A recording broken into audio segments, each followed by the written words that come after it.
এরে আল্লাহর বান্দাদের দল, যেই মুমিন বান্দাটা আমার মালিকের কালাম সকাল সন্ধ্যা তেলাওয়াত করতে পারে, এই বান্দার মতো সৌভাগ্যবান কেউ নাই। যেই ছোট্ট বাচ্চাটা বাবা মার সহযোগিতার সম্মুখীন হয়ে আমার মালিকের কালাম তেলাওয়াত করতে পারলো, এই সন্তানটা সকালে তেলাওয়াত করবে, আমার মালিক তার বাপ মার ঘরের মধ্যে রহমতের ভান্ডার প্রেরণ করে দিবেন। সুবহানাল্লাহ। আল্লাহ ইয়ারফাইল্লাহুল্লাযীনা আমানু মিনকুম, আল্লাহ বলেন ও মুমিন বান্দা, তোমাদের মধ্য থেকে যারা ঈমানওয়ালার জিন্দেগি অন্বেষণ করবে তাদেরকে আমি আল্লাহ পাক পরিপূর্ণ সম্মান মর্যাদার আসন দান করব।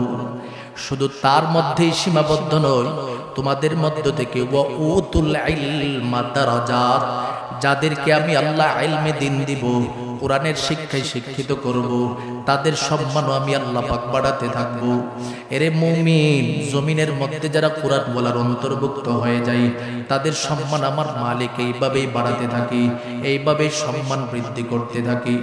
ও মুমিন আল্লাহর বান্দা, শুধু তার মধ্যেই তো সীমাবদ্ধ নয়, যখন কোনো সন্তান পরিপূর্ণভাবে কোরআন শিক্ষার মাধ্যমে নিজের জীবনটাকে সাজাতে পারবে, এই সন্তানের জন্য কেমন সফলতা, এই সন্তানের বাবার জন্য কেমন সফলতা।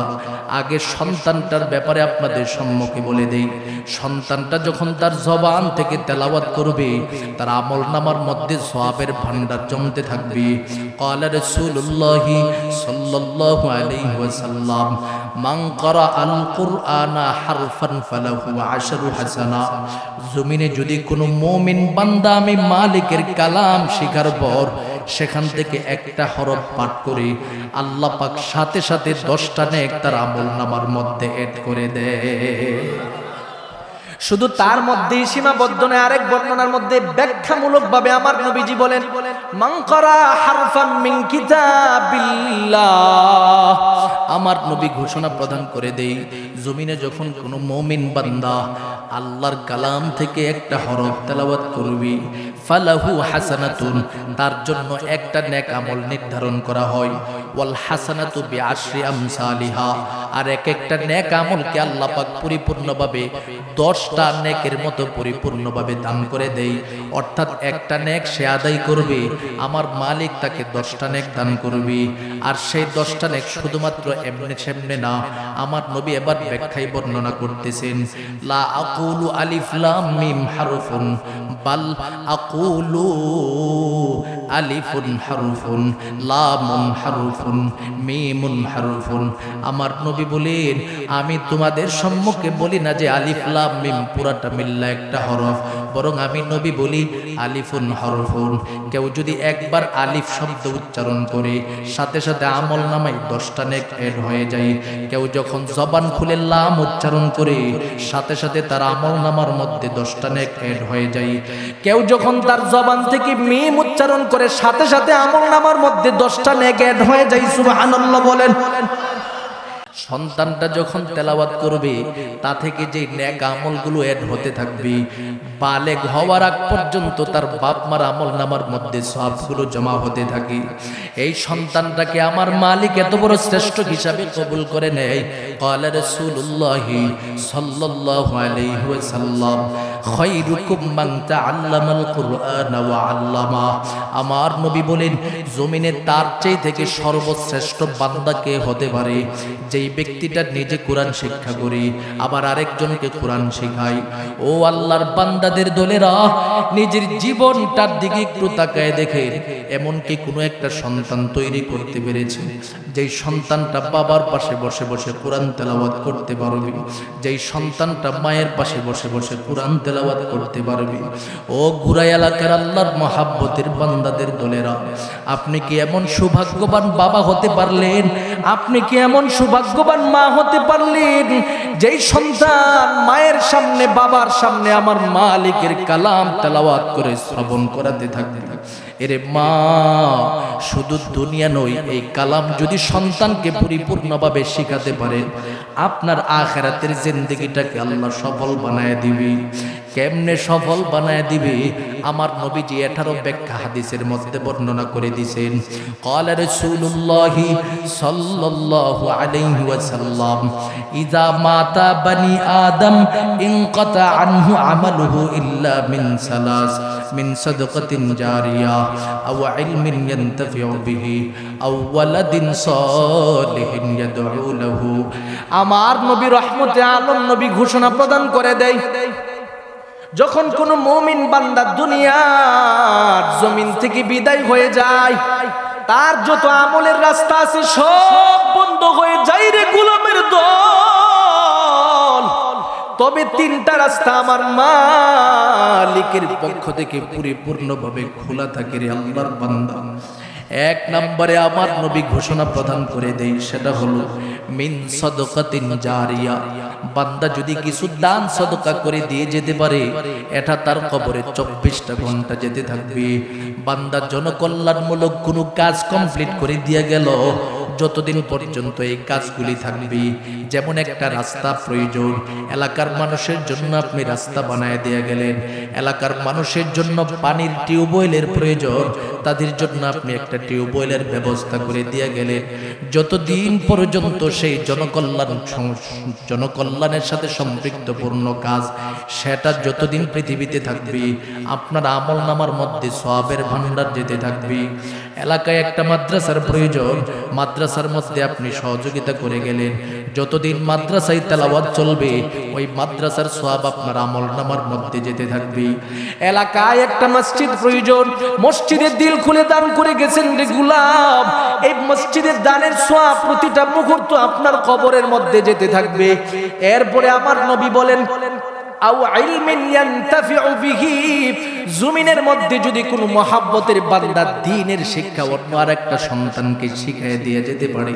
যেমন একটা মাদ্রাসার ছাত্র, উস্তাদ তার ছাত্রকে তৈরি করলো, কোরআন শিখাইলো, হাদিস শিখাইলো, দ্বীনের মাসলা মাসাইল তাকে শিখাইয়া দেয়া গেল। যতদিন এই ছাত্রটা থাকবে, উস্তাদ কবরে বসে থাকবে, ছাত্রর প্রতিটা তেলাওয়াতের সওয়াব উস্তাদের কবরের মধ্যে যেতে থাকবে। সুবহানাল্লাহ। এরপরে আমার নবী 3 নাম্বার কথা বলেন আওয়ালাদিন সালিহিন ইয়াদউ লাহু। এটা হলো আমার মৌলিক বিষয়। আওয়ালাদিন সালিহিন ইয়াদউ লাহু, জমিনের মধ্যে যদি কোনো নেককার একটা সন্তান মহাব্বতের মা বাবা রেখে দিয়ে যেতে পারে রে আল্লাহর বান্দা, ওই নেককার সন্তানটা যতদিন পর্যন্ত দুনিয়াতে থাকবে, মা বাবা কবরে পড়ে থাকবে, সন্তানের প্রতিটা নামাজের সওয়াব, রোজার সওয়াব, যাকাতের সওয়াব, জিকিরের সওয়াব, আজকে যে এই মাজলিসের মধ্যে বসেছে, এই মাজলিসে বসার সওয়াব বাপ মার কবরের মধ্যে অটোমেটিকলি যেতে থাকবে। তাহলে বোঝা গেল নেককার সন্তান যদি দুনিয়াতে রেখে দেওয়া যায়, তাহলে বাবা মার কবরে সওয়াব আছে না নাই? কেমন সওয়াব? তার একটা উদাহরণ যদি আমি আপনাদের সম্মুখে দেই, বুঝতে পারবেন। যে উদাহরণটা আমি বিভিন্ন জায়গায় দিয়ে থাকি রে গোলাম, একজন আল্লাহর ওলি সর্বহালাতে তার একটা অভ্যাস ছিল, যখনই কোনো কবরস্থান পায়, কবরের পাশে দাঁড়ায় দাঁড়ায় তিনি দুরূদ পড়েন, ইস্তিগফার পড়েন, আল্লাহর কালাম তেলাওয়াত করে করে সমস্ত কবরবাসীদের জন্য ইসালে সওয়াব করে যায়। একদিনের ঘটনার দিকে তাকালে দেখা যায়, আল্লাহর ওলি তিনি এক কবরের পাশে দাঁড়ায়া সূরা ফাতিহা একবার পাঠ করলেন, সূরা ইখলাস 3 বার পাঠ করলেন। এভাবে তেলাওয়াত করে দুরূদ ইস্তিগফার পড়ে আমার মালিকের দরবারে দোয়া করে বলে, আল্লাহ এই পর্যন্ত যে ইসালে সওয়াব সমূহ আমার জবান থেকে এসেছে রে আল্লাহ, তার প্রতিটা সওয়াব সমূহ প্রতিটা কবরবাসীদের কবরে পৌঁছায় দেন রে আল্লাহ। এই কথা বলে দোয়া করে যখন আল্লাহর বান্দাটা চলে যায়, ইশারের নামাজ আদায় করে নামাজের মুসল্লার মধ্যে যখন ঘুমের ঘরে চলে যায়, আল্লাহর ওলি হঠাৎ করে স্বপ্নে যুগে তাকায় দেখি, যে কবরের পাশে দাঁড়ায় দাঁড়ায় তিনি সালে সওয়াব করেছিলেন, এই কবরের ভিতরে তিনি স্বপ্নে যুগে প্রবেশ করে ফেলছেন। সুবহানাল্লাহ। স্বপ্নে যুগে প্রবেশ করেছে, এবার তাকায় দেখে কবরটা তো কবরের মতো মনে হয় না, বিশাল আকারের এক বিল্ডিং এর মতো দেখা যাইতেছে। আবার চতুর্দিকে মানুষও দেখা যায়, ভিড়, একটা সিরিয়ালের মধ্যে দাঁড়ায়া দাঁড়ায়া কি যেন নিতেছে, একটা মানুষ দিচ্ছে আর তারা নিচ্ছে, ব্যাপারটা কি? তিনি বড় আশ্চর্যান্বিত হয়ে যায়, এতগুলা মানুষ এখানে কি করছে? এবার সিরিয়ালরত ব্যক্তিদের সামনে উপস্থিত হলো, জিজ্ঞাসা করেন আপনারা এখানে দাঁড়ায় কি করেন? সিরিয়ালের কোনো মানুষ জবাব দেয় না, বলে আমরা কথা বলার কোনো সুযোগ নাই, সামনে যান, সামনে যান। যাকেই জিজ্ঞাসা করে সবাই বলে সামনে যান। তিনি আশ্চর্যান্বিত হয়ে যায়, তারা কিসের জন্য দাঁড়িয়ে আছে সেটাও বলে না, কারণটা কি? এবার তিনি কদম কদম হাঁটতে হাঁটতে হাঁটতে হাঁটতে তিনি সামনের দিকে রওনা হয়ে যায়। সিরিয়াল প্রধানের সম্মুখে দাঁড়ায়া দাঁড়ায়া দাঁড়ায়া ডেকে ডেকে বলে, রে আল্লাহর বান্দা, সমস্ত মানুষ সিরিয়ালের মধ্যে দাঁড়ায়া দাঁড়ায় অপেক্ষা করতেছে। আমরা তো দুনিয়াতে দেখি বিভিন্ন চেয়ারম্যানের পরিষদের মধ্যে মানুষেরা রিলিফের মালের জন্য এইভাবে দাঁড়ায় থাকি, তারা কেন এই আখিরাতের জগতের মধ্যে দাঁড়ানোর প্রয়োজন? কথাটি শোনার সাথে সাথে সিরিয়াল প্রধান এবার জবাবে বলতে থাকি, হুজুর, আজকে একজন আল্লাহর মহাব্বতের বান্দারা সমস্ত কবরবাসীদের জন্য কিছু ইসালে সওয়াব করে দিয়া গেল, আর তার প্রতিটা সওয়াবের অংশ বিশেষ বন্টন করে দেওয়ার জন্য আমাকে দায়িত্ব দেওয়া হলো, যার কারণে প্রতিটা কবরবাসী দাঁড়ায়া দাঁড়ায়া নেকের জন্য অপেক্ষা করতেছে। আমি ওই আল্লাহর ওলির প্রতিটা সওয়াবকে সবার কাছে বন্টন করে দিতেছি। চিন্তা করে দেখছেন, একটা কবরবাসী অল্প কিছু নেকের জন্য কিভাবে অপেক্ষার পরে অপেক্ষার প্রহর তারা গণতে থাকে, আর আমরা তো কত সময় ব্যয় করতেছি। একটা দিন বাপ মার কবরের পাশে দাঁড়ায়া একটু সওয়াবে ইসাল করব, সেটাও সুযোগ পাই না। কথা কোন ঠিক কিনা? কেমনে বাপ মার কবরের সামনে দাঁড়ায় সন্তান ইসালে সওয়াব করবে? সন্তানকে তো আপনি সেইভাবে তৈরি করতে পারেন, সন্তানকে দুরূদ পর্যন্ত শিখাতে পারেন নাই, সন্তানকে কোরআন শিখাতে পারেন নাই, সন্তানকে দ্বীন শিখাতে পারেন নাই, সন্তানকে দোয়া শেখানোর কোন রাস্তায় আপনি দেখান নাই। এরে মুমিন, আল্লাহর মহাব্বতের বান্দাটা এবার সামনের দিকে রওনা হয়ে যায়। সামনের দিকে রওনা হয়ে হঠাৎ করে তাকায় দেখি বিশাল বড় একটা বিল্ডিং দেখা যায়, চতুর্দিকে গ্লাস ফিট করা রয়েছে রে গোলাপ। এই বিল্ডিং এর বাহির থেকে তাকায় তাকায় তিনি দেখতেছে সেটার ভিতরে একজন আল্লাহর বান্দি বড় আরামের স্বাচ্ছন্দ্যে ঘুমাইতেছে, তার দুপাশে দুজন খাদেমা বিভিন্ন ভাবে তাকে খেদমত করতেছি। আল্লাহর ওলি আবার কদম কদম হাঁটতে হাঁটতে হাঁটতে হাঁটতে মহিলাটার নিকটে চলে যায়, ডেকে ডেকে বলে, এরে আল্লাহর মহাব্বতের বান্দি, ব্যাপারটা কি? আমি এই মুহূর্তে তাকায় দেখে এসেছি প্রতিটা কবরবাসী সিরিয়ালের মধ্যে দাঁড়ায়া দাঁড়ায়া নেকের জন্য অপেক্ষা করতেছি, আপনার কি একটা মুহূর্তের জন্য নেক আমলের কোনো প্রয়োজন নাই? আল্লাহর বান্দিটা এবার মুস্কি মুস্কি হাসি দিয়ে ডেকে ডেকে বলেন, হুজুর, এই দিবসের মধ্যে আমার বিন্দু পরিমাণের নেক আমলের কোনো প্রয়োজন নাই। কেন প্রয়োজন নাই? বলে, আমি সিরিয়ালে দাঁড়াবো কেন? যদি আমি ঘুমায়া ঘুমায়া পরিপূর্ণভাবে নেক আমল পাই, সেখানে আমি সিরিয়ালে দাঁড়ানোর আমার তো কোনো প্রয়োজন পড়ে না। আল্লাহর ওলি বড় আশ্চর্যান্বিত হয়ে যায়, আল্লাহর বান্দিটার দিকে তাকায় ডেকে ডেকে বলেন, রে আল্লাহর বান্দি, ব্যাপারটা কি? আপনি দুনিয়ার জমিনের মধ্যে এমন কি জিনিস রেখে দিয়ে আসছেন যার কারণে এই মুহূর্তে আপনি শুয়া শুয়া নেক আমল পাইতেছেন? মানুষেরা সিরিয়ালের মধ্যে দাঁড়ায় দাঁড়ায় নেকের বড় প্রয়োজন হয়। আল্লাহর বান্দি আবার চোখের পানিগুলো টপ টপ করে ছেড়ে দিয়া বলে, হুজুর, আমি যখন দুনিয়াতে ছিলাম আমার মালিকের পক্ষ থেকে আমাকে একটা সন্তান আমার আল্লাহ দান করেছিল। ওই সন্তান পৃথিবীতে আগমন করার পর সন্তানের যত হক রয়েছে আমি মা পরিপূর্ণভাবে আদায় করলাম। সন্তানের ডান কানে আজান দেওয়ার প্রয়োজন, ডান কানে আজানের ব্যবস্থা করলাম। সন্তানের বাম কানে আজান দেওয়ার প্রয়োজন, সেটারও ব্যবস্থা আমি করে নিলাম। ও হুজুর, এবার আমার সন্তান যখন 7 দিনে উপনীত হয়ে যায়, আমার নবী হাদিসে বলেছেন, সাম্মু বিআসমাইল আম্বিয়া, ও সন্তানের, ও আল্লাহর বান্দাদের দলেরা, তোমরা নিজেদের সন্তানের নাম রাখো নবীগণের নামের সাদৃশ্যপূর্ণ করি। হুজুর আমি নিয়ত করে ফেললাম আমার সন্তানের নাম রাখবো নবীর হাদিস মোতাবেক নবীদের মতো করি। এবার আমার সন্তান যখন ধীরে ধীরে বড় হতে শুরু করে দেয়, জবান থেকে যখন বাবারে বাবা বলে ডাক মারে, আমি মারি যখন আমার সন্তান জবান থেকে মা বলে ডাক মারি, তখন আমি সিদ্ধান্ত নিলাম আমার মহাব্বতের সন্তান রে আর বাবা ডাক শিখাবো না।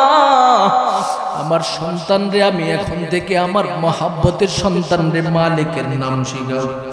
আমার সন্তান রে আমার মালিকের পরিচয় শিখানো শুরু করে দিছি। 7 বছর বয়স যখন হয়ে যায়, আমার সন্তানকে এখন থেকে দিন শিখাতে শুরু করে দিলাম। কারণ আমার নবী বলেছেন, মুরু আউলাদাকুম বিসসালাত হুম আবনাউ সাবঈ সিনিন। আমার নবী বলেন, তোমার সন্তান যখন 7 বছর বয়সে উপনীত হয়ে যাবে, ওই সন্তানকে তুমি কোরআন শেখাও, নামাজ শেখাও, নামাজের নির্দেশ দাও। মানে নামাজের মধ্যে যা কিছু পড়ার প্রয়োজন হয় সব কিছু সন্তানকে শেখাও। হুজুর আমি আমার সন্তানকে পরিপূর্ণভাবে শেখাতে শুরু করলাম। সন্তান দিন শিখলো, কোরআন শিখলো, হাদিস শিখলো, মাসলা মাসাইল শিখলো, নামাজ শিখলো।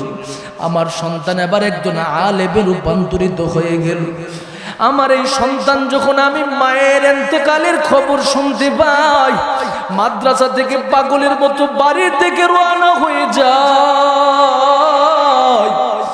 আমার সন্তান আমি মারে পরিপূর্ণভাবে নবীর সুন্নাত মোতাবেক জানাজা পড়াইয়া আমি মারে দাফন কার্য পরিচালনা করে দিয়া কবরের পাশে দাঁড়াইয়া আমার সন্তান আমার মালিকের দরবারে চোখের পানি ছেড়ে দিয়া কান্দা আর ডেকে ডেকে বলি, নগো দয়ার মালিক, এই দুনিয়াতে আমার মা ছাড়া আমার পাশে দিন শিখার ব্যাপারে কেউ দাঁড়াই না। ও মালিক, আমাকে কোরআন শিখানোর জন্য আমার মায়ের চেষ্টার অভাব নাই। ও মালিক, আমার মা আমাকে কোরআন শিখায়া দিন শিখায়া বড় বানাইল। আজকে আমার মহাব্বতের মা আমাকে ছেড়ে চিরতরে দুনিয়া থেকে বিদায় রে আল্লাহ। ওরে মালিক, আমি তো আমার মারে আর জীবনে মা মা বলে ডাক দিতে পারবো না রে আল্লাহ। আই আল্লাহ, আপনার কাছে এই মুহূর্তে আপনার দয়ার সামনে আবেদন করতেছি, আমার মহাব্বতের মায়ের কবরে আযাব দিয়েন না রে আল্লাহ। হুজুর আমার সন্তান যখন আমার কবরের পাশে দাঁড়ায় মালিকের দরবারে কান্দে, হঠাৎ করে আমি তাকায় দেখি আমার আল্লাহ রহমতের ফেরেশতা আমার খবরে পৌঁছে দেওয়ার ঘোষণা দিতে থাকে। এর রহমতের ফেরেশতাদের দল আমার এই মহাব্বতের বান্দিটা বড় নেককার বান্দি ছিল, তার সন্তানকে নেককার বানায়া দিয়া আজকে আমি মালিকের দরবারে আগমন করছি রে ফেরেশতাদের দল। আজ থেকে আমি মালিকের পক্ষ থেকে ঘোষণা প্রদান করে দিলাম, আমার এই মহব্বতের বান্দির কবরের মধ্যে আর আযাব দেওয়া হবে না। তার